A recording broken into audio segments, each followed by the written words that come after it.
नमस्कार, मैं हिंदी में भी कर देता हूं।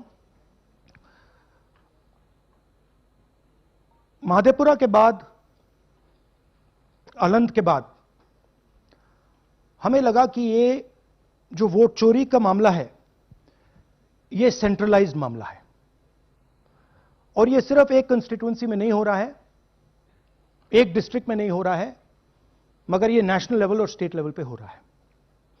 तो हमने इन्वेस्टिगेशन शुरू किया, पता लगाने कि क्या हो रहा है। हरियाणा पे हमने फोकस किया क्योंकि एग्जिट पोल्स दिखा रहे थे कि कांग्रेस पार्टी हरियाणा को स्वीप कर रही है। ये देखिए, 5 एग्जिट पोल्स हैं। एग्जिट पोल सबसे एक्यूरेट होता है, ओपिनियन पोल से एक्यूरेट एग्जिट पोल होता है। ओपिनियन पोल्स भी कह रहे थे कांग्रेस स्वीप करेगी, एग्जिट पोल्स भी कह रहे थे, हमारा डेटा कह रहा था, हमारी पार्टी कह रही थी, बीजेपी के लोग भी हमें बता रहे थे कि देखिए आप इस बार हरियाणा में सरकार बना रहे हो। दूसरी बात, पहली बार हुआ कि पोस्टल बैलेट्स और स्टेट का जो नतीजा था वो अलग थे। कांग्रेस पोस्टल बैलेट्स को स्वीप करती है, ओपिनियन पोल्स में आगे, एग्जिट पोल्स में आगे, और फिर नतीजा बिल्कुल दूसरा आता है। हम गहराई में गए और मैं आपको बताना चाहता हूं कि हमें सवाल का यह जवाब मिला कि एक ऑपरेशन सरकार चोरी लागू किया गया,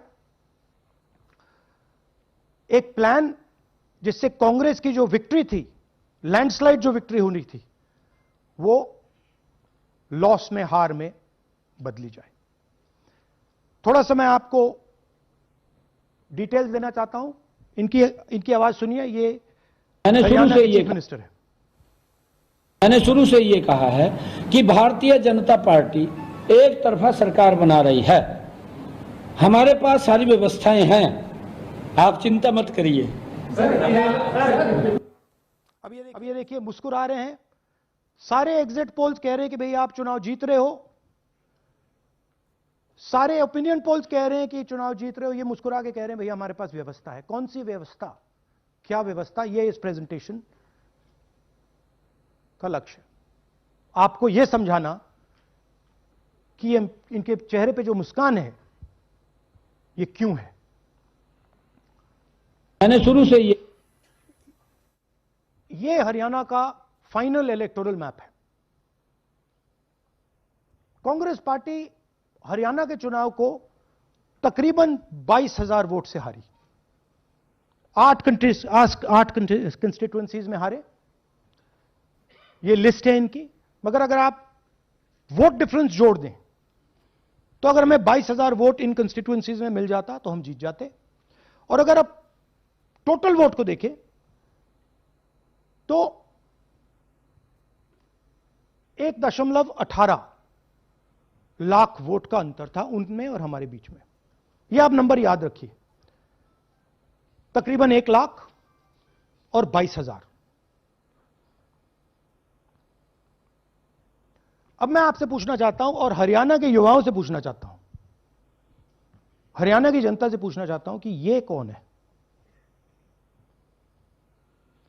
इसकी एज क्या है, यह कहां की है,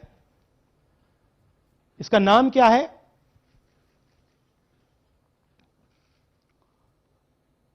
यह आपको बता सकता हूं, कभी इसका नाम सीमा, कभी स्वीटी, कभी सरस्वती। 22 बार हरियाणा के युवा, अच्छी तरह सुनिए, 22 बार 10 बूथ में इसको वोट देने का मौका मिलता है। 22 बार 10 बूथ में राय असेंबली में। वोटर लिस्ट पे है। कहां की है? ब्राजील की है। हरियाणा की नहीं है, हिंदुस्तान की नहीं है, ब्राजील की है, मॉडल है। हरियाणा की वोटर लिस्ट पे है। चेक करना है तो वो उस पे आप उसको स्कैन कर दीजिए, देख लीजिए। इससे क्या पता लगता है? इससे पता लगता है कि ये सेंट्रलाइज्ड ऑपरेशन है। क्यों? क्योंकि ये 10 बूथ में इसकी फोटो आती है। इसका मतलब ये बीएलओ का काम नहीं है, ये सेंटर से डेटाबेस में ये डाला गया है। ब्राजील की महिला 22 बार 10 बूथों में हरियाणा में वोट कर रही है। देश विदेशातील प्रत्येक घडामोडींचे लाईव्ह अपडेट मिळवण्यासाठी आता साम टीव्हीच्या सर्व सोशल मीडिया प्लॅटफॉर्मला लाईक, फॉलो आणि सबस्क्राईब करा। तसंच सर्व नोटिफिकेशनसाठी बेल आयकॉन प्रेस करायला विसरू नका।